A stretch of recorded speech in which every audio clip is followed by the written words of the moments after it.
Good morning. It's Wednesday. I'm Wayne.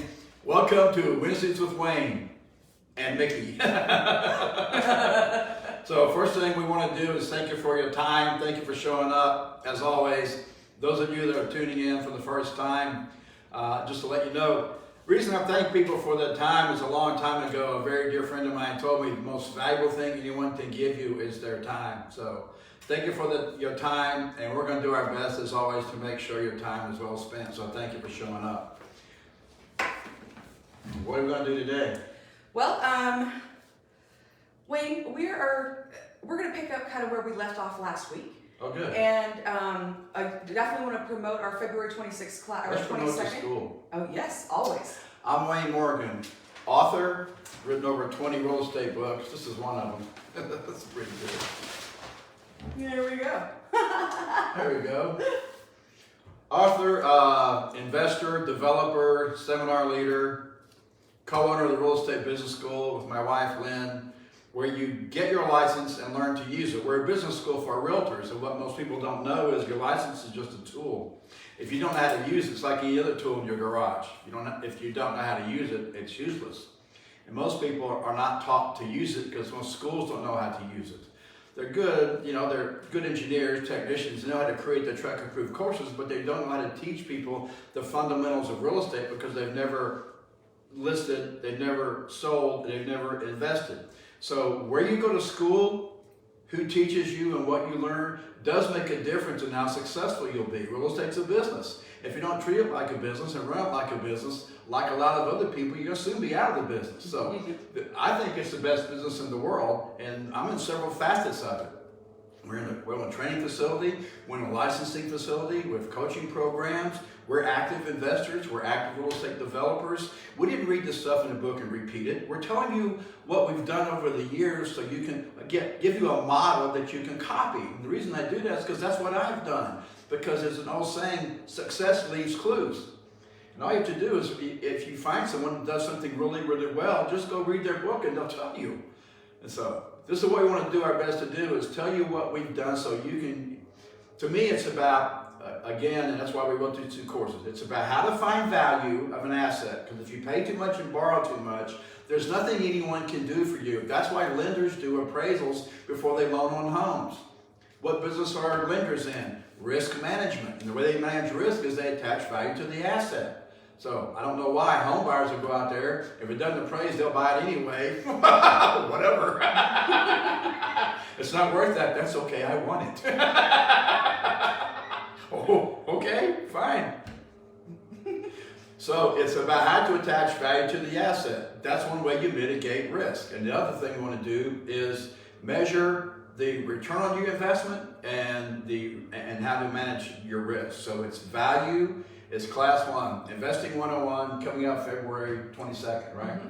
The first class is 4 hours, how to attach value to the asset. There's several ways, but we're going to go into the 2 main basic ways so you get a sense of how this works. Then we're going to talk about commercial, how you attach value to commercial property. So it's value, then it's return and risk. That's what we're going to talk about. All right. Okay? Does that sound good? Sounds great. So this is Mickey. We work together. Mickey Carroll, Wayne Morgan, Wednesdays with Wayne and Mickey. So, can we go now? Mm-hmm. Okay. So, class is February 22nd, 4 hours in the morning, take a lunch break, 3 hours in the afternoon. The morning is how to attach value, afternoon is how to measure risk and return. If you're talking about residential, there are 2 main ways to measure or to calculate the value of a property. This is not a perfect science, it's a range of value. I was surfing this morning, I see people talking about the exact value. There's no exact value. Okay, so I just want to be clear on this. And this is why it's tough to transition from school into the real world, because school teaches just, in math especially, there's one right answer. If you don't get the right answer, you're wrong. In the real world, the real right answer is it depends. And so as we go through this, those of you that are watching this who are highly developed left brains that think very accurately and critically, you're going to go crazy because there is no the answer. The answer is it depends. So this is how you get a range of value. There are 2 main ways, and one way is a comparative market analysis, or what realtors call a CMA. What's in a CMA? Active properties. So we take the subject property and we're going to compare it to other properties. So we'll compare it to other properties in the area. So it's properties in it similar in this general geographic area at this time. So the snapshot. It's a snapshot. The further back you go, the lower the prices will be, and the further you project, the higher the prices will be, because we're in a market that's going up. Everybody knows that. So you can take the subject property, you compare it to other active properties on the market now. This is the competition. You compare it to properties that have expired. These are properties that didn't sell. Now, why would a property not sell in the hottest market we've ever been in? It's simple. Typically it's because they're overpriced and undermarketed. So anyway, they're out there, I don't know how. And then you have sold. These are the most important comps. Sold properties tell you what buyers are willing to pay for similar properties in this area at this time. These are the most important comps.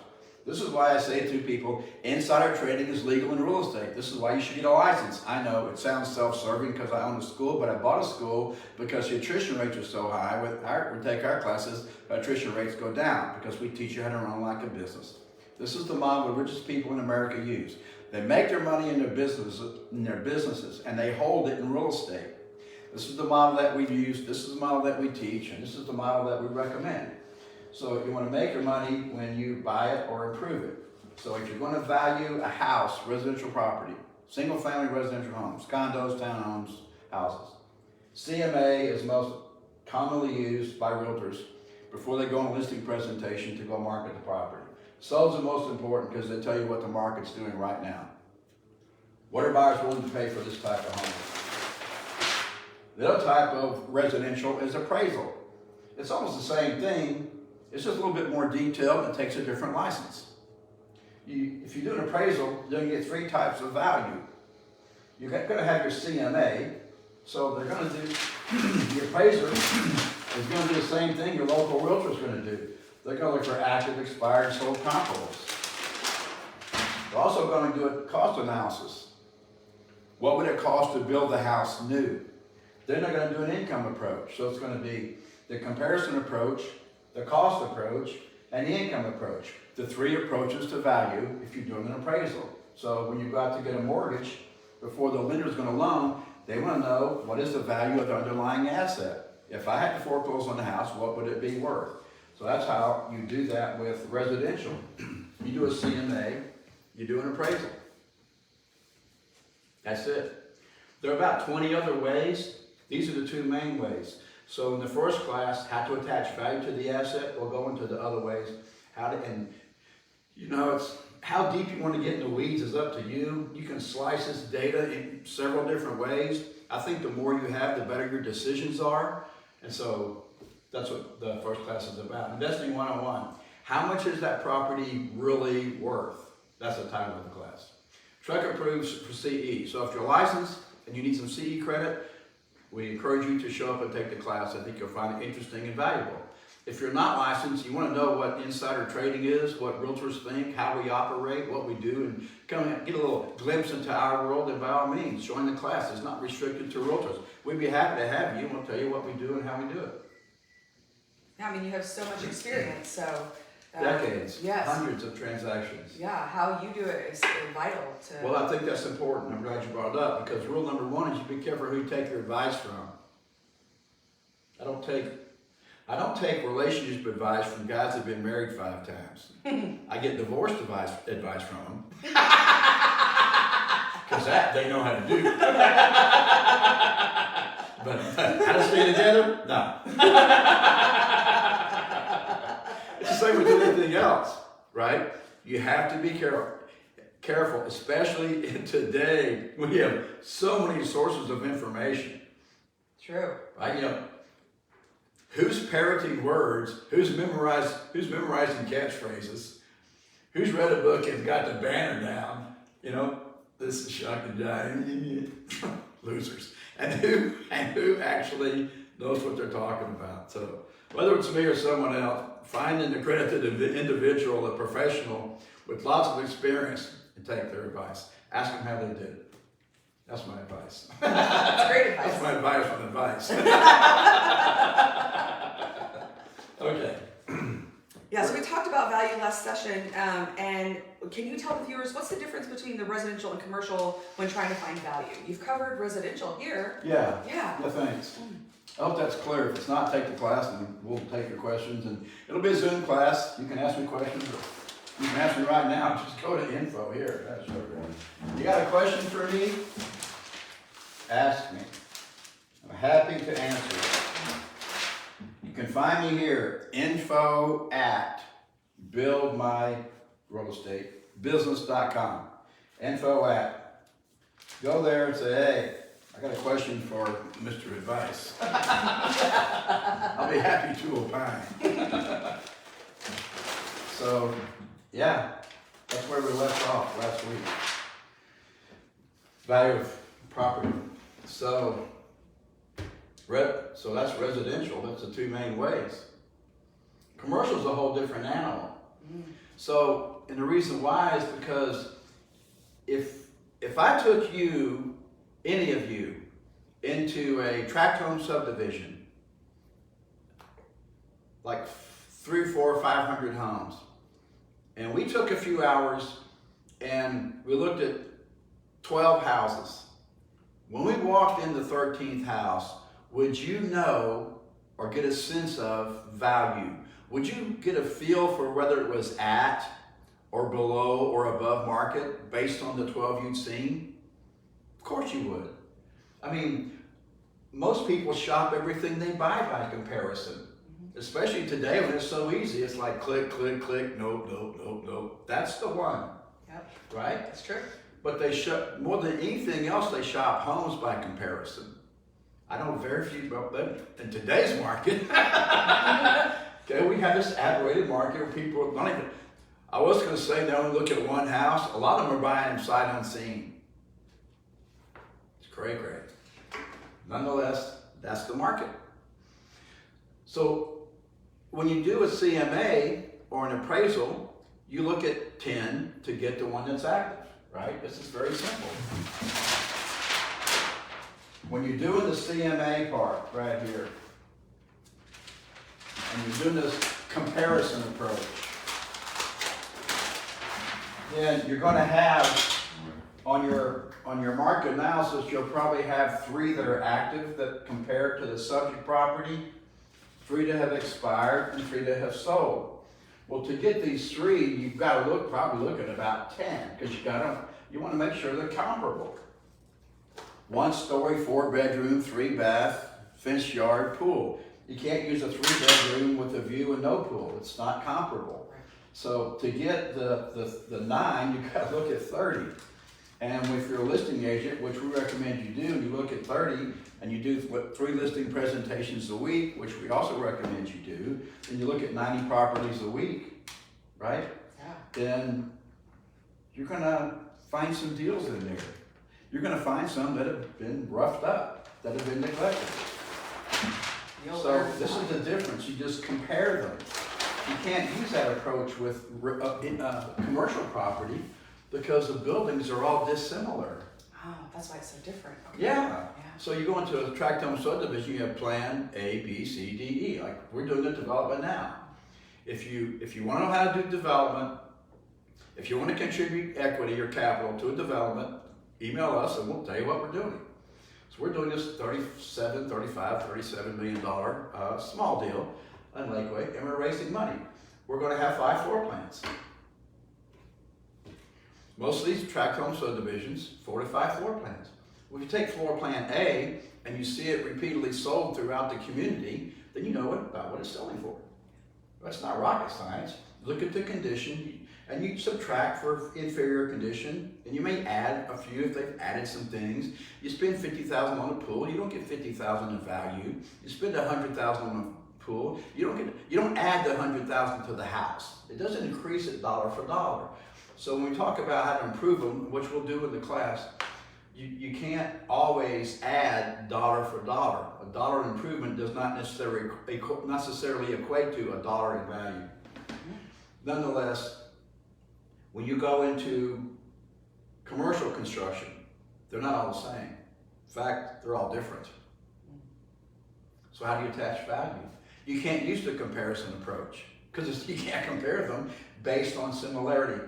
Types of construction, building codes, some of that, yes, but the actual usage is different, right? You have retail, you have industrial, you have strip centers, you have shopping centers, you have this, you have that. They're all different, which makes it fun. Hard part is, how do you attach value? Yeah. Well, it's the value of the income stream. When you go into a commercial, this is the difference, main difference between residential and commercial. Residential, people use it to raise kids. In commercial, you raise rents. That's how you make your money. So it's the value of the income stream. How much income does commercial property produce? And what is the value of that? And the value of that, there are ways to measure it, but there is no the value because every investment is unique to every investor. And what you might think is great, I may not like. What I think is great, you might not like. So they're all different. So we need to figure out a way where we can attach value to residential property, and we know how to do that. Now we've got to figure out how we're going to attach value to the property using the income the property produces. Yeah? Yeah. So the way that's done is a simple measurement called a capitalization or cap rate. One of the most misunderstood measurements and phrases in all of commercial real estate. I mean, you talk to 5 commercial brokers about cap rates, you'll get 5 different answers. So, again, the answer is it depends. Okay? But I do my best to explain it based on my understanding and doing a lot of commercial deals on how cap rates actually work. Because every time I ask someone, they get confused. But when I go through the process, I get clear, right? Yeah. So the best you can, The experience. Yeah, the experience is what provides the clarity, right? If you don't do it or you don't know how to do it, then you walk around in the fog. I hate that state. You know what I mean? Yes. So I just want to be clear about what I'm doing. So based on what I've done and what I've learned, this is my understanding of cap rates. So I'm going to come back to this in a second. The way you find them is you find an annual property operating data, APOD form. This is also known as a pro forma. When you see a nice little piece of commercial real estate, you decide you might be interested in looking into it. This is How to Get Rich in Real Estate and Have a Life, by the way. Great book, you should read it. And this is how you do it. The listing broker will send you a pro forma. Read the bottom. So at the very bottom is the disclaimer.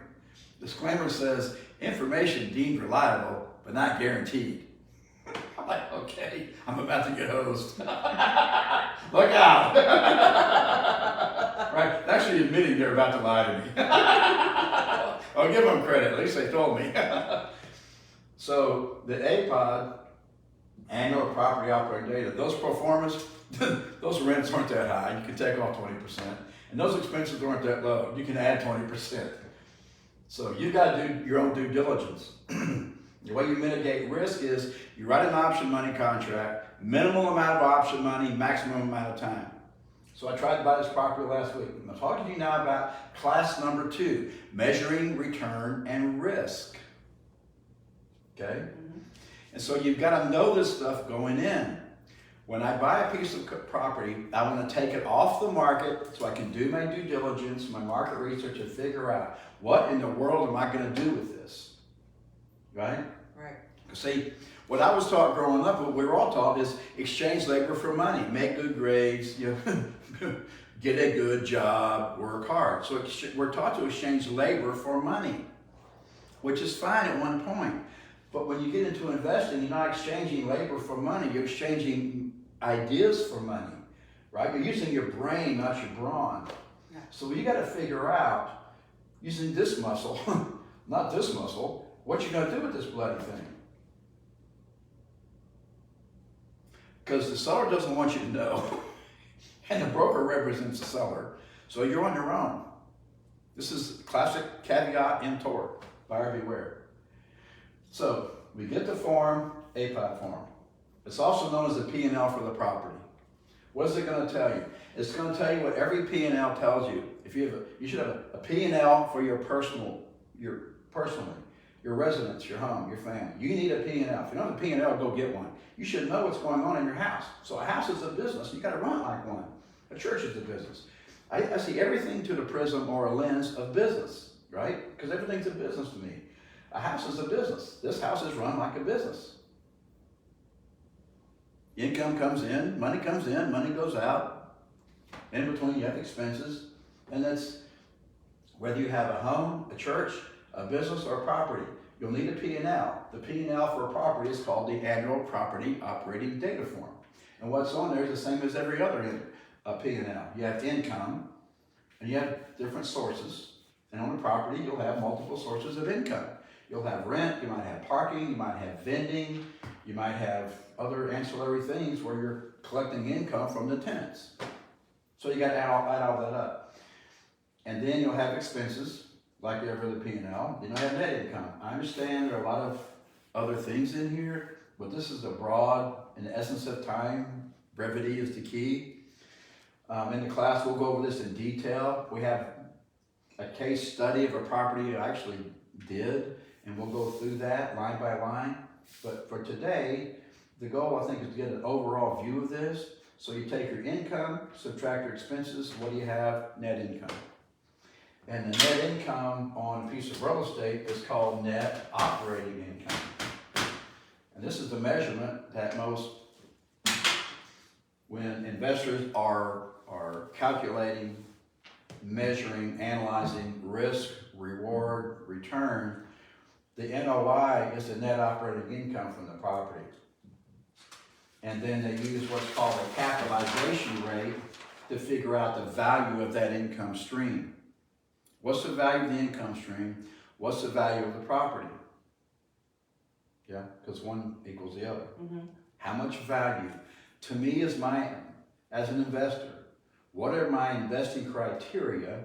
Does this property meet those? And so they use a capitalization rate. They measure the value of that capital. And so then you have cap rates. And so let's just look at cap rates for a minute, and I'll show you my understanding of how these work. So let's say that you had a property that had a $50,000. You have your rent income, and there's maybe a parking fee, and there's maybe some vending, and it's a laundromat, and you take all your income, your expenses, and let's say that just for sake of this example, that when it's all said and done, your NOI is $50,000. What's the property worth? $50,000 NOI. What should I pay for that thing? Well, as I said, every property is unique to every investor. So let's say that you were to capitalize that income stream at 2%. Simply get one of these. This is an HP 10B2 calculator. HP 10B2.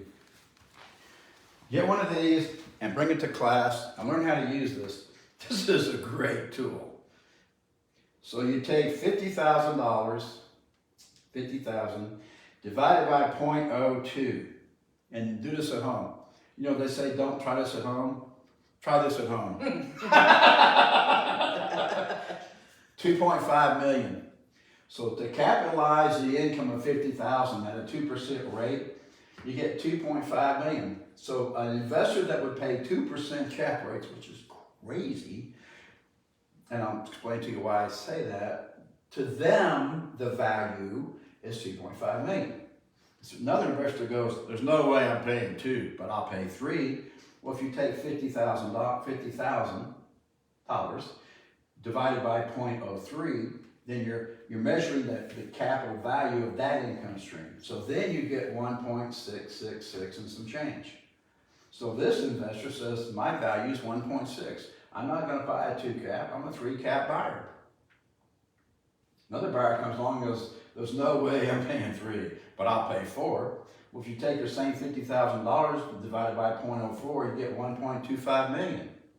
If the guy says there's no way, you guys are dead dog losers, you've lost your mind, you're totally out of touch with the other. I'm a 5 cap buyer. And on it goes. So your 5 cap buyer is willing to pay $1 million for this property. Your 6 cap buyer goes, no way, never. Ain't gonna happen. I'm a 6 cap buyer all day long.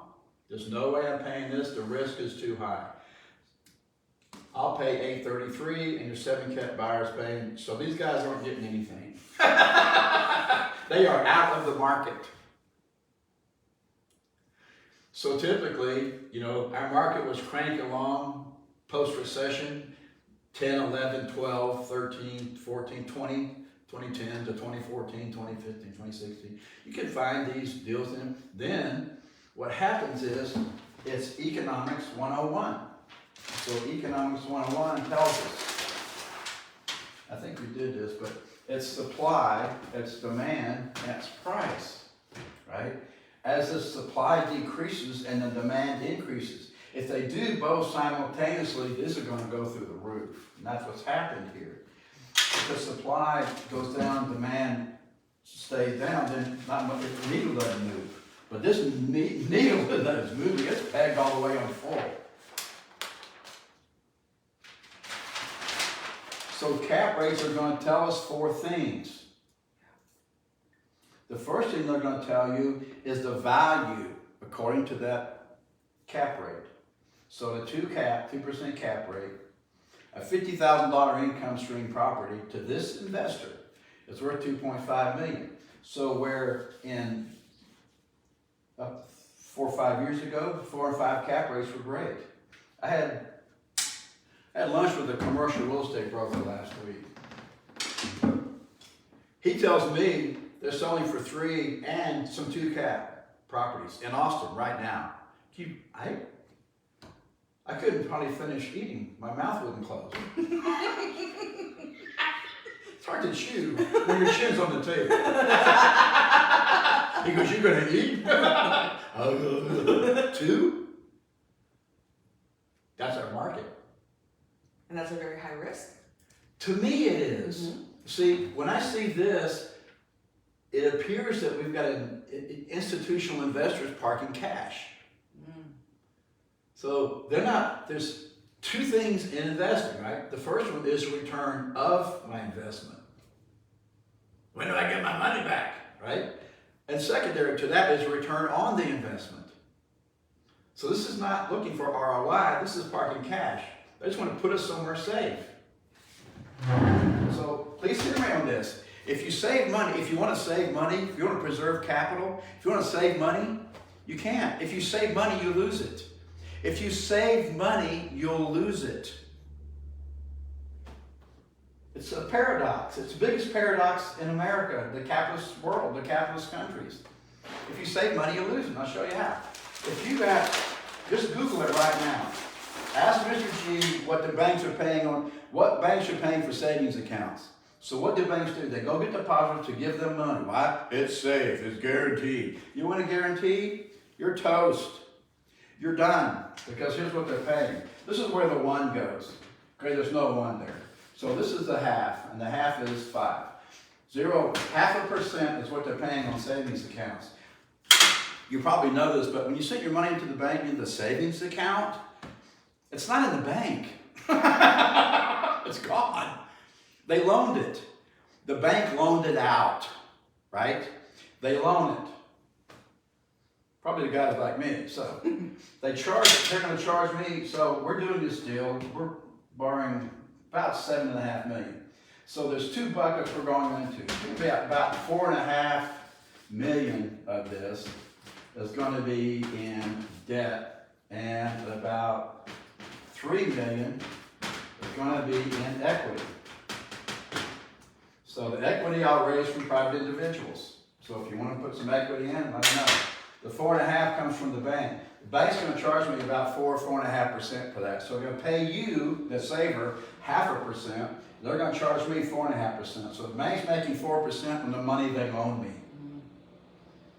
I'm going to take that $4.5 million and I'm going to double it. Okay? So I'm making money off your money. The bank's making money off your money. You're losing money on your money. So you can't save it because you'll lose it. If inflation is, I don't know, 2 to 3%, which it is, and you know it is if you're buying gas and groceries, and this is just the tip of the iceberg, then you know you're losing money every month by saving it. That's why you have to know this stuff. How can you not know this? So the biggest cost of all is not saving money. It's not this. It's what you don't know. It's called an opportunity cost. You know what I'm talking about? That's the phrase in real estate investing. What is your opportunity cost? And the opportunity cost is looking at investment A and looking at investment B. Which one makes the most money? If you choose this one and you lose money, then the cost was a delta, the amount you lost. So if you lose, $300,000 here, and you could have made $400,000 here, then the delta's $700,000, right? So you just lost. Your opportunity cost is $700,000. This opportunity cost is huge. You can't afford to save money. If you save it, you'll lose it. That's the current environment that we're in. So if you don't know how to invest, go buy a book, take our class, and learn how. We'll explain to you what we do, how we do it. How do you attach value to the asset? How do you maximize? And there's a lot of lies and myths and nonsense and BS around investing. And this is enough to make you crazy if you watch it. If you know better, you just laugh. Like, yeah, whatever. You got all these self-proclaimed gurus and legends, right, out there. They're only a legend here. They're not a legend in the real world. And the big lie, and I went over this last week, is this.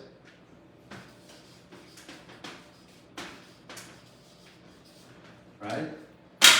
So, what causes a problem? Resistance. What causes the problem to persist? A lie. And the reason this problem persists is because this lie is that if you want a big reward, you have to take a big risk. That's the lie.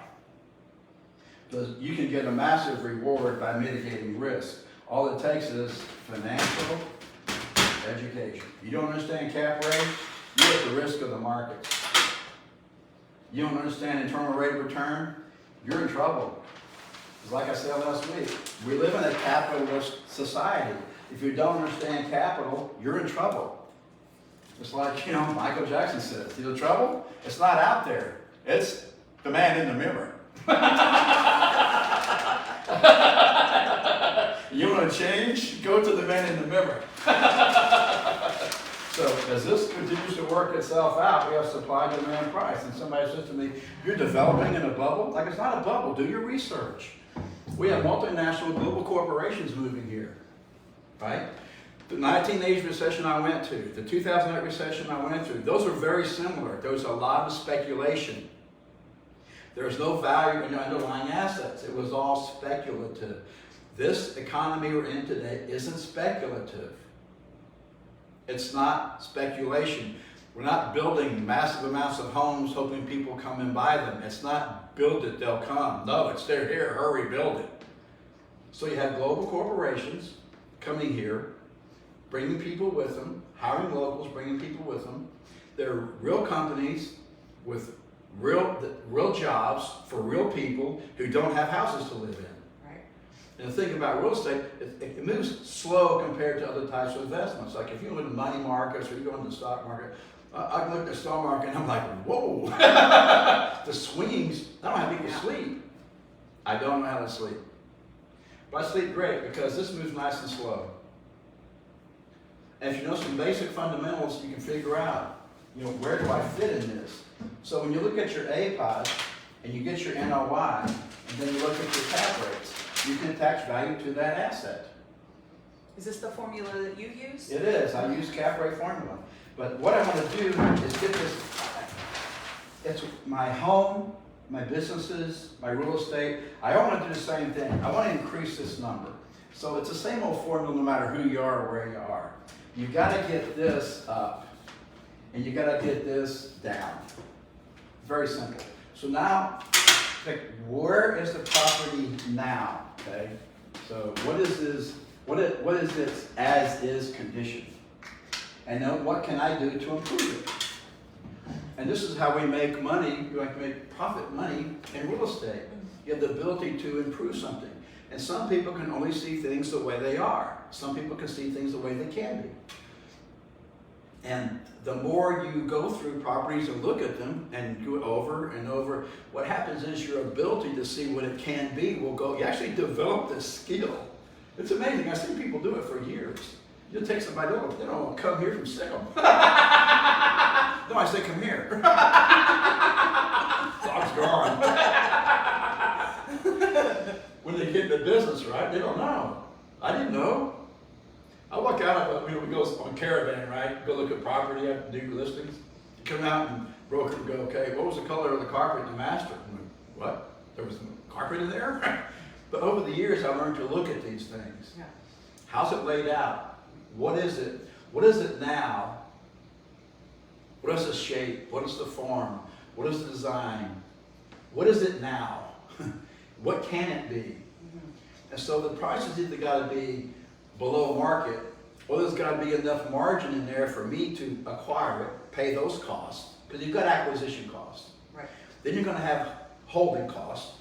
Then you're going to have improvement costs. Then you're going to have sales costs. Mm-hmm. So you got to know how to calculate those costs, right? That's right. Say hello to my little friend. Because me and this guy are tight. So you calculate all that, and then you look at your yield spread or your profit margin, and then if it's there, go into contract. And you, in order to minimize your risk, you want the least amount of option money, longest option period. Small option payment fee, small fee, long time. So I'm trying to do this deal out here, right? I wrote the offer. The counter came back from the owner. He cut my time by several months, would not let me buy more time if I ran out of time, and increased my option fee dramatically. So what happens when they give you, when I have to give more option fee, of course, yes, it's credited to the sales price at closing, but if I don't close, it's gone. So what if I find something wrong? So when they don't give me the time to inspect it, and they want a bunch of money to do so, I'm like, no. Like, I couldn't pull the ripcord fast enough. There's no way I'm going to do that because the risk is too high. There are too many unknowns. Yeah? Yeah. So this is how you mitigate risk. Financial education. Some people think 2.5 million, 2% is a great cap rate. I think if you're an institutional investor parking money, that might be a good deal today. But for regular, ordinary investors, people like me and probably you, then we've got to look at how do we find these properties. So what's the formula? Well, it's simple. You want to, as you can see, if you look at this, you'll see as cap rates go up, prices go down. See? And as cap rates go down, prices go up. There's a correlation between the capitalization rate and the value of the property. So it's really simple now when you look at it. You just go, I think I want to buy on a 7 and sell on a 5. Or you buy on a 6 and sell on a 5. Or you buy on a 5 and sell on a 3. This guy's really hungry, buy it here and sell it here. Buy it here and sell it here. So you buy high cap, sell low cap. Don't buy low cap because your price goes up. And again, if you pay too much and borrow too much, there's nothing anyone can do for you. You just blown your foot off. You know, you shot yourself in the foot. You didn't shoot yourself in the foot, you blew it off. So to me, it's all about knowing how, you got to know your numbers and how to calculate them. Yeah? Yeah. And for some people, this is a great deal. For them, fine. It's not my job to judge. It's my job to understand. Why would someone do that? Why would they do that? Why would they do that? How do you do it and why? And once you understand how to do it and why, what happens is your investing acumen improves. You just get better at it. Then you do a few and you go, okay, that's fine. But I would suggest, just start small. But buy something. Buy something. Because the biggest risk you can take is not investing at all. Especially if you're only getting half of 1% on your savings. So when I talk about risk and reward, that's what I'm talking about. You can't afford to not do this. Any other questions?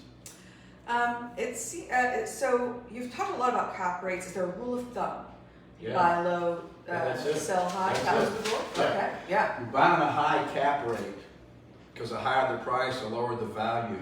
Then you got to figure out what the yield spread is. What can you do to the property that the current owner hasn't done to improve it? And if there's enough room in there to make sure you have enough room to overcome any mistakes you may make or things you may miss. To me, I'm looking for some pretty good margins because sometimes you make mistakes. And if you make a mistake and you pay too much, now you made two. Yeah. So that's the formula. It's, buying a high cap, buy low, sell high, same thing. People have been doing it for centuries. It's nothing new. Just people get excited. And then, Yeah. when emotion goes up, intelligence comes down. You gotta make intelligent decisions, and I think you need to know your numbers. That's when your risk is mitigated. And understand when you're in, it's like I told my lender, I said, understand, I'm in the same business you're in, risk management. Yeah. So, that's it. It seems like the goal is to get the net operating income up. How do you do that? Yeah, I just told you. That's a great question. That's a great question. The way you get this number up, increase your income. What can you do to increase the value? Why would people pay you more rent than they're paying you right now? What did you do? It's like, what did you do? I mean, if you own a rental property, maybe you could add a garage, you could paint it, you could add a fence, there's over 100 things you can do to a piece of residential property. For commercial, same thing, upgrade them. Go and put in, granite countertops. You could put in low flow shower heads. If you're paying the water bill, if part of the expenses is the landlord, the owner pays water, and you look at your water bill and it's outrageous, and you can go put in low flow toilets and low flow shower heads. You look at what those will cost you, then you look at your savings, you project it, then you can see that if you look at that, you might could spend, $20,000, $30,000, but it makes you, $10,000 more a year. Then in 2 years, then you can actually capitalize that income stream. So when that NOI goes up by $10,000 a year, so it's very simple. You take $10,000 divided by, say you're a 5 cap buyer, that's $200,000 in income. You just added in value. You just added to that by putting in low flow toilets and shower heads. Yeah. So you just improve it, and then as the leases terminate, just renew them, and then you raise the rents, you raise your NOI, you raise your value because you raise the value of the property by increasing the value of the property. And it's simple. So you look at little things like that to do. We're good? We are, yeah. Last question is, what is the answer? What's the answer to what? Well, there is no answer. Exactly. The answer is there's no answer. No, that's a great question. The answer is there's no the answer. It depends, right? It depends on your criteria. It depends on your tolerance for risk. It depends on a lot of things. Let's say you haven't done any investing and you wake up and you're 40 or you're 50. You're like, oh my goodness. I did everything they told me to do. I was good. I made good grades. I got a good job. I went into debt up to my eyeballs and a bunch of junk that decreases in value every day. You know what I mean? You just have to study and learn. Because here's what's happened. Here's what I see. We've transitioned from a society that paid cash for everything to a society that borrows for everything. But credit is also a tool that hasn't been taught. Most people don't know how to use it. So they run out of cash, but they see a little trinket or bauble that catches their eye. See something shiny they have to have. So when people don't have cash, but they buy anyway, they borrow, right? So when people borrow money to buy stuff they don't need, to impress people they don't know, the United States government calls this an economic recovery. Amazing, huh? You can see it if you watch CNBC or Bloomberg and you watch the markets, then you'll see it. The phrase is consumer spending is up. So we start doing that, buying things we don't need to impress people we don't know. They call it economic growth. It's crazy. This is how crazy it is. So in my mind, the best thing you can do to mitigate risk is education. All right, it's the highest form of investment there is, because the more you know, the more you can do. Right? You just results skyrocket with each piece of information. So the problem with the schools is most of the schools are boring and they never made us any money. Yeah. So now we have a different kind of education. And our education, first of all, is engaging and exciting. Secondly, makes people money. So they're happy. Yeah. The question is, who do you take advice from and what do you learn? Who's your teacher? Who's your coach? Who are you hanging out with? They'll talk to a lot of people, they go, I would invest, but I don't have any money. Well, why? You kidding me right now? You live in America and you don't have money? How can you not have money in America? And if your friends are broke too, then you gotta go get a new class of friends. If you only got one nickel, you try and rub two together, you gotta go find the man in the mirror, because you got some work to do. Because we live in my mind, we live in a land of opportunity. There's just an abundance out there. There's more opportunity than ever. So no matter which way the economy goes, it's always a good time to make money. So I'll finish with this. Here's what's going to happen to the economy. I'll tell you exactly what's going to happen. Okay. So right now, I'm saying this, it's going to peak and it's going to do this. That's what the economy is going to do. That's all we know. What I know is you can make money here and you can make money here. The economy is going to do this and it's going to continue to do that because that's what it's always done and that's what it always will do. Some people say, well, what if I buy here? It's worth less here. Good. Here's where you double down. You buy one here to make up for the one you bought here. If it's going up every day, then every day you don't own it, you're losing money. Every day you own it, you make money. Look at this house. Every day I make money on the house. I don't do anything. I just sit here. And it goes up in value. I ask people, why don't you invest? All this psychobabble. You got to think. You have to think. Is your home making money? Oh yes, my home is doing wonderfully. I'm making a ton of dough in my home. Good. What if you had 10? Oh, I don't take risks. Oh good, so you save your money. Oh yes, I save it.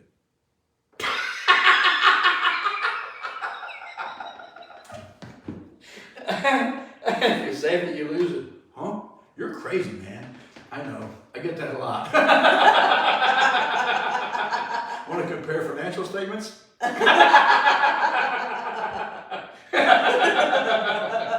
So see, that's it's just a financial statement. It's the adult version of a report card. It tells you how well you're mastering the game called being an adult. It's not about memorization of facts, figures, and statistics and regurgitating them. It's being able to think and process information and make sound financial decisions. Yeah. And that's what we teach. So it's a real estate business school where you get your license and learn to use it. What we just covered, these courses, this is the learn to use it part. Your license guarantees you nothing. It's simply the entry fee you pay to get into the game. What we teach you how to do is use it.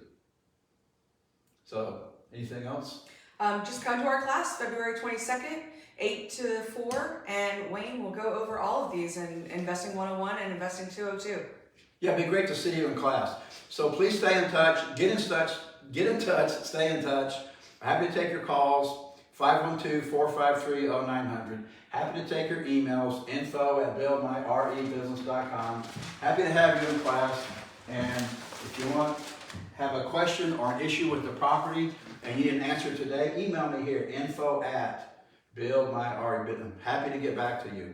If you want to talk to us about our coaching program and what we can do, happy to have that conversation with you. And if you want to contribute equity and know how that works, then just let us know. And we'll go from there. So Lynn, the way we started, yeah, thank you for your time. Thanks for showing up. Hope you found it valuable. This will be posted, go on our YouTube channel. So you can watch us as many times as you want. And see you next week. This is Wednesdays with Wayne, brought to you by the Real Estate Business School, where you get your license and learn to use it. Thank you for your time. Thank you. Let's go. All right. Bye, y'all.